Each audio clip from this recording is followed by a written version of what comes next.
Atomic Blonde is the newest film by David Leitch and is basically a mix of James Bond and John Wick set in the Cold War. How they fucked it up, I don't know. We'll get into that.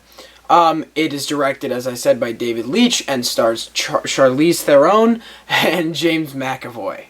So,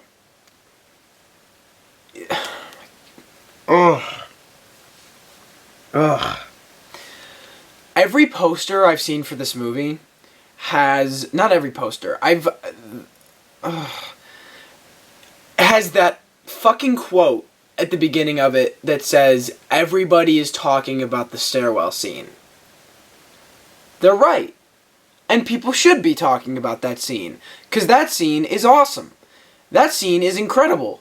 And that scene should be everywhere in this movie. There should be more of that everywhere in this movie. That's one of the most impressive action scenes I've ever seen in this. And it's not just that scene. It's the action in this movie as a whole really, really works. Because it is James Bond at an R-rated level. It's what James Bond isn't allowed to do. There is really brutal shit in this movie, and it's filmed really well. It's choreographed really well. It's directed very well. I gotta give kudos for that, because kudos where kudos is due.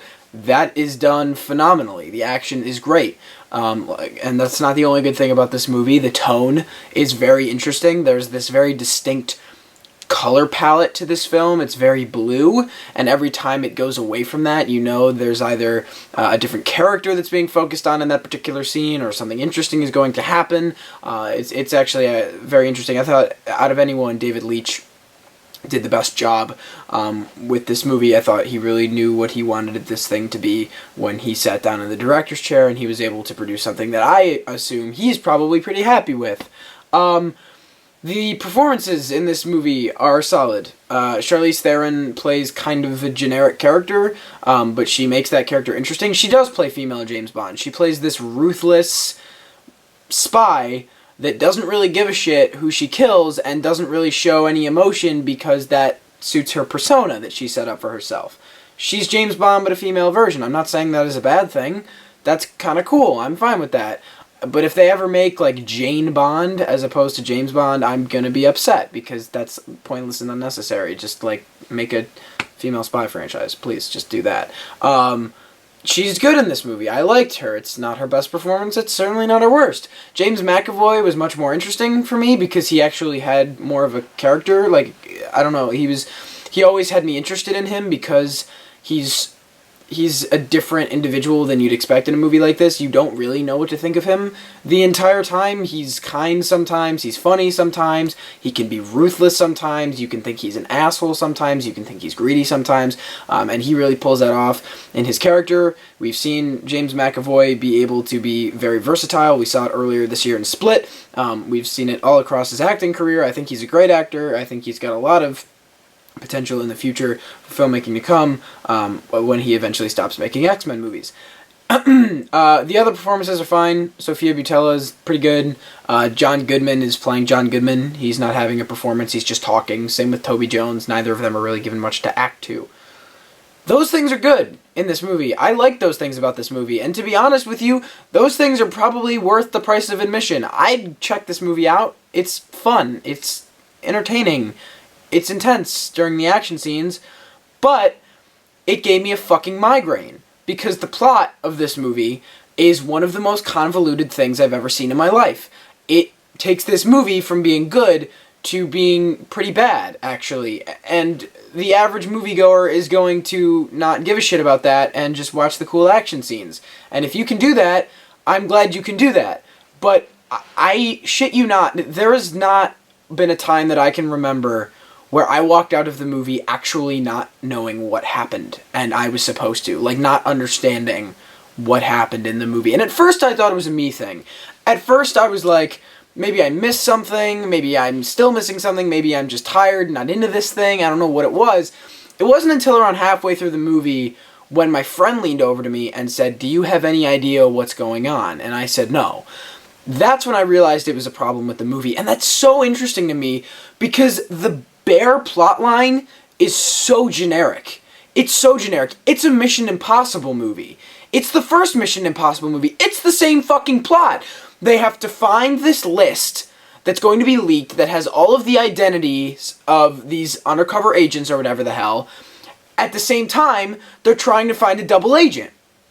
It's the fucking plot of the first Mission Impossible movie, and they still make it the most fucking confusing thing in the world. Granted, there are parts of Mission Impossible that are very confusing. There are parts of Mission Impossible, especially when the twist rolls around, that are not executed well. That's the part of that movie I dislike. I think they execute that part of the movie poorly. But this thing, it's the entire fucking way through. At first I was like, this is going to be really boring and generic. And then I was like, no! I don't know what the fuck is going on. It's everything they build on it. It's the more shit they're throwing at the screen, the more confusing this thing gets. And they are throwing a lot of shit at you. There's a lot of side plots. There's a lot of characters. There's a lot of white noise playing in the background. If they would have cut the double agent story from this movie, I think you'd actually have like a coherent, sensical film. Because it's completely unnecessary and just makes everything totally confusing and not make sense. There are about 3 different places where I thought this movie should have ended, and you would have actually had something that might have made a little more sense. The actual ending to this movie takes everything about the entire rest of the movie and says, fuck you to it, and makes you go, what? There's so many points where they try to have like a gotcha kind of moment. Instead, you're going, what the fuck just happened? I stood with my friend in the movie theater for 15 minutes after this movie trying to understand what the hell happened. We were actually like conversing back and forth about what we just watched and had no idea. I have no fucking clue. And I'm sure shit not gonna see it again, because it's not worth the migraine. I tried it for Now You See Me Too. I tried to see that movie again, and it just gave me a headache the second time around, and I was like, fuck that. You know what? If I don't like the movie the first time because it's convoluted, I'm not gonna see it a second time. The action is really cool. There are some interesting characters. There are good performances. There's good direction. But when you have a plot that actually doesn't make sense, and you don't know what's going on in the movie, you have a bad movie. That's the definition of a bad movie. This is not a good movie. It's a bad movie. If you really want to see it, go ahead. Again, you're probably going to be entertained most of the time because most audience members are willing to throw away things like the plot when you have cool moments of action. But there's not as much action as I even would have liked. I would have liked more action across the movie. It's amazing to me that this thing is directed by the same person that did John Wick, because John Wick works because of its simplicity. That movie is like the bare minimum in terms of a plot. And it's still great, because there's great action. John Wick is an interesting character that you kind of care about.